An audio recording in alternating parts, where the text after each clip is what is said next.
네, 여러분, 우리 조각 19번이에요. 부수재화 용역인데, 여러분, 이건 보면은, 3년 정도 6회분 분석했을 때 두 문제가 나와요. 그러니까 이거에 대해서 여러분들, 일단 제가 두 문제에 대해서 이제 풀이 간략하게 할 건데, 에너지를 여러분 조율해야겠죠? 공부를 하긴 하되, 조금 이제 이게, 여러분, 제가 보시면 알겠지만 뒤에 보세요. 내용을 한번 이렇게 같이 볼 건데 꽤 에너지가 들어가요. 그렇기 때문에 여러분들께서는 확률상 다른 것부터 일단 우선순위에서 하고 나서 여러 개 되시는 경우에는 추가적으로 하시는 정도면은 뭐 나쁘지 않을 것 같아요. 자, 일단 간략하게 볼 거예요. 간략하게. 부수지하 용역의 공급인데 첫 번째 케이스예요. 이제 크게 두 개로 나뉘거든요. 큰 경우로서 봤을 때 주된 거래에 부수되는 경우가 있어요. 2번은 뭐냐면 두 번째 경우는 뒤에 주된 사업에 부수되는 경우가 있거든요. 크게 일단 두 개로 나눠진다라는 걸 머릿속에 두고 볼게요. 첫 번째. 주된 거래에 부수되는 경우는 자, 아래와 같다. 첫 번째 케이스가 여러분 해당 대가가 주된 공급에 대한 대가에 통상적으로 포함되어 공급되는 경우가 있고 나에 어떤 경우가 있냐면 거래 관행으로 보아 그냥 주된 공급에 부수해서 공급되는 걸로 인정되는 경우가 있어요. 두 번째 경우의 사례로서는 가전제품을 판매하고 여러분 뭐 향후 1년 동안 무료 AS를 제공한다거나 미술학원에서 교육 용역을 공급할 때 실습 자재를 제공한다거나 교육 용역 자체는 면세고 실습 자재는 그거 자체 제공은 과세 뭐 이런 경우가 있어. 그 면세에 이렇게 따라온다는 거죠. 실습 자재 제공이라는 게. 자, 이런 경우는 어떻게 처리하냐면 일단 요 뒤에 예를 들면 실습 자재를 제공한다. 부수되는 거야. 교육 용역의 제공이라는 그 거래에 따라오는 거야. 자, 이런 거는 별도의 독립된 거래를 보지 않고 주된 거래에 흡수되는 것으로 본다는 거예요. 결과적으로. 부수 공급에 대한 과세 여부는 주된 거래에 따르기로 하는 거예요. 밑에 사례를 보시면은 색깔된 걸로 보시면 이렇게 돼요. 주된 용역이 주된 재화 용역의 과세면 부수 재화 용역이 또 과세. 주된 거에 따라간다 이거야 결론은. 주된 재화 용역이 면세면 부수 재화 용역이 또 면세야. 사례를 볼게요. 아까 위에 있었던 거 사례 1번. 미술학원은 기본적으로 그 교육 용역은 면세 대상이란 말이에요. 면세 대상을 이제 공급하는데 교육 용역이라는 제공을 할 때 실습 자재는 과세 대상이거든요. 방금 말했던 것처럼 이때 여러분 실습 자재 판매 그게 지금 흡수된다는 거예요. 어디? 교육 용역 제공이라는 면세 공급에 흡수돼서 이 실습 자재 공급도 그거 자체로 독립적으로 보자면 과세지만 면세 주된 공급에 따라가겠다. 주된 공급에 흡수되는 걸로 판단하겠다라는 거예요. 지금 주된 재화 용역이 면세라는 거지 교육 용역을 제공하는 거 면세란 말이에요. 그러니까 부수해서 거기에 실습 자재 같은 거를 같이 줬다는 거야. 그것도 면세로 볼게 라는 거예요. 다른 사례도 볼까요? 내가 과세 대상 가전제품을 샀대요. 요거를 배달해 준대. 이때 여러분 가전제품의 판매는 당연히 과세겠죠? 근데 요런 거 배달하는 거는 면세거든요. 그렇다고 할 때 어떻게 한다? 요 면세인 배달 운송 용역도 가전제품의 공급이 과세니까 과세로 처리한다라는 거야. 주된 거에 따라간다라는 뜻이야 이건. 됐죠? 요런 예가 있고요. 결론은 이렇게 돼요.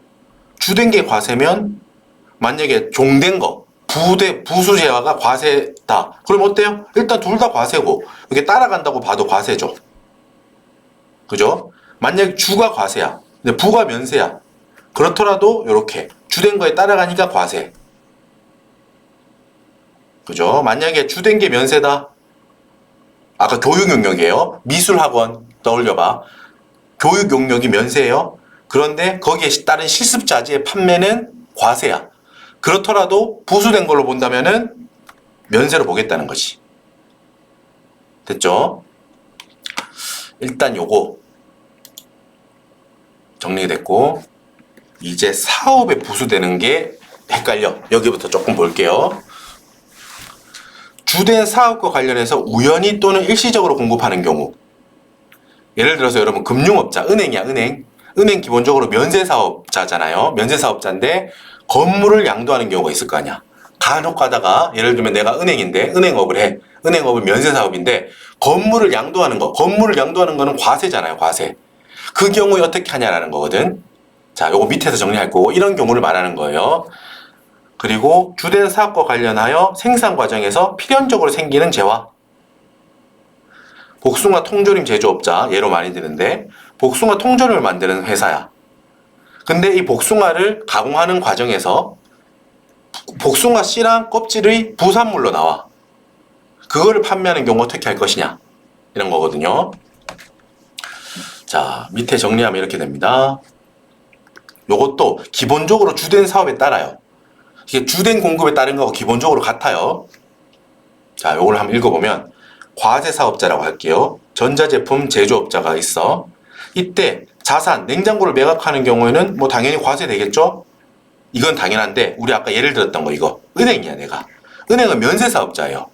그런데 그 사업에 사용하던 건물이나 혹은 자산, 이 과세 대상을 매각하는 경우 이거는 여러분 어때? 면세 사업자니까 면세가 된다는 거야. 요게 주된 사업에 따른다는 거예요.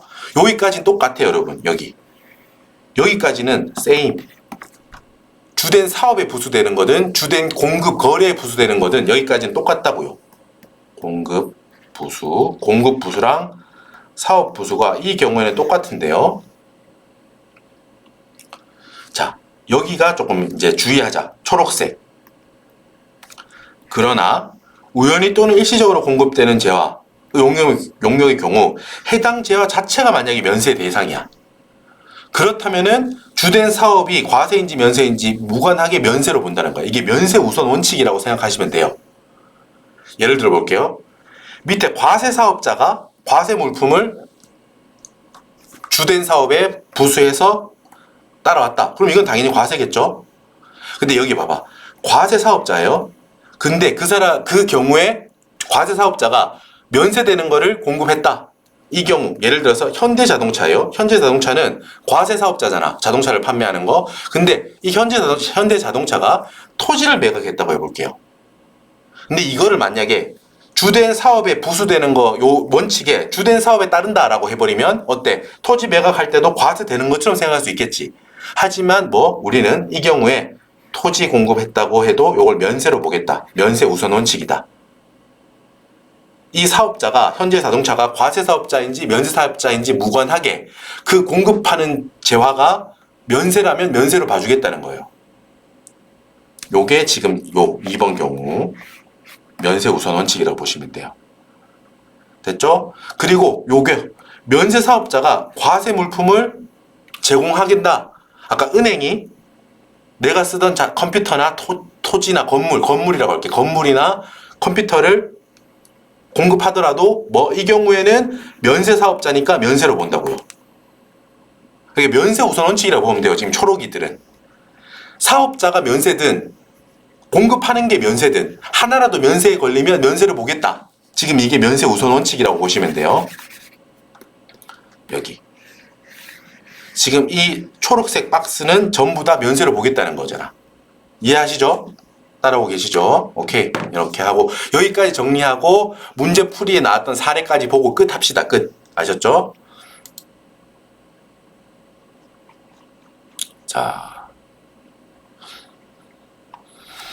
자, 일단 여기 부가가치세법상 부수되는 재화 용역의 공급에 대한 설명을 옳지 않은 것은 일단 1번 볼게요. 의료보건 용역은 부가가치세가 면제되므로 병원에서 입원 환자에게 대가를 받고 제공하는 음식 용역도 부가가치세를 면제한다 라는 거예요. 이것도 맞는 표현이죠. 일단 여기 나왔던 사례 자체로 흡수하는 걸로, 그러니까 흡수가 아니고 숙지하는 걸로 합시다. 의료보건 용역을 제공하는 거, 이거는 요게 면제되는 거잖아. 면제되는 걸 제공하는 게 아까 학원하고 똑같아.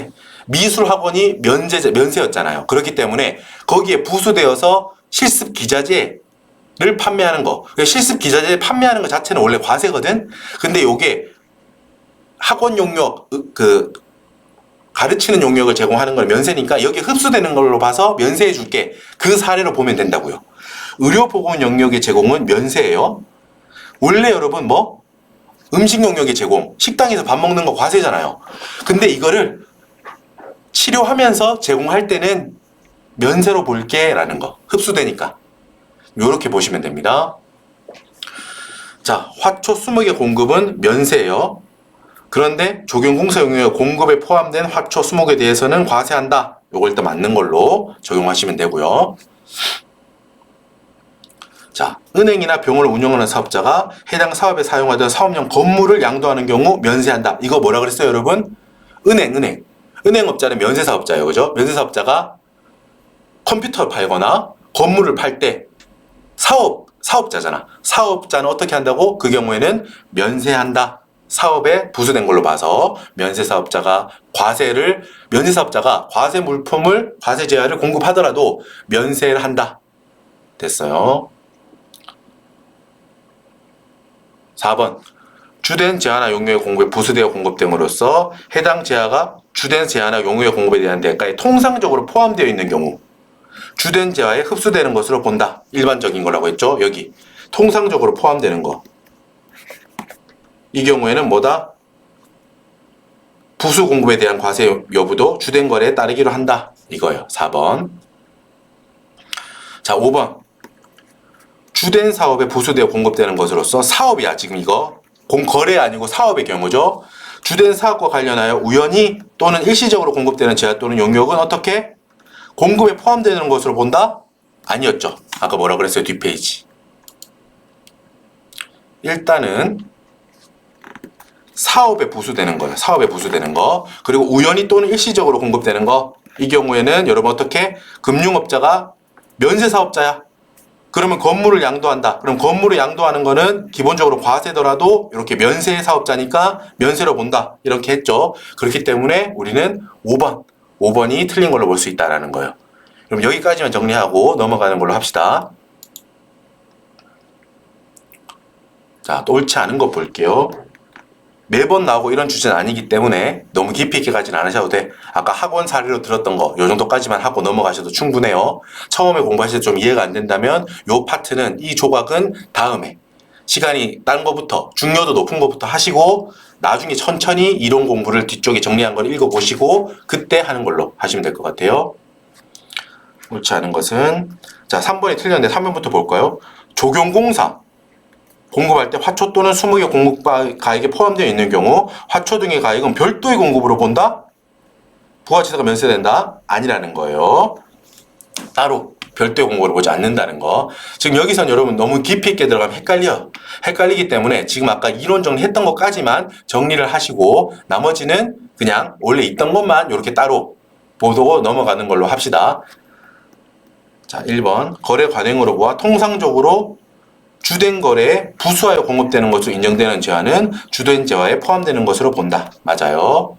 2번 사업 관련 우연히 또는 일시적 공급되는 제한 또는 영역은 별도의 공급으로 보는 건 맞다는 거야. 하지만 과세 및 과세 면세 판단은 주된 사업에 따라 판단한다. 요게 정답이죠. 요렇게 판단하시면 됩니다. 2번 문구 정리합시다. 사업에 우연히 또는 일시적으로 공급하는 제한 또는 영역은 별도의 공급으로 본다.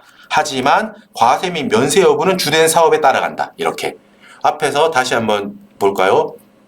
108번에 자, 주된 사업에 부수되어 용업되는 거, 주된 사업에 부수되고 우연히 또는 일시적으로 공급되는 경우는 어떻게? 독립적으로 본다. 하지만 과세 면세 판단은 주된 걸로 따라간다. 라고 했잖아. 그러니까 아까 요게 그래서 틀렸던 거고. 그죠? 자, 2번 됐고 금융업자, 은행이죠.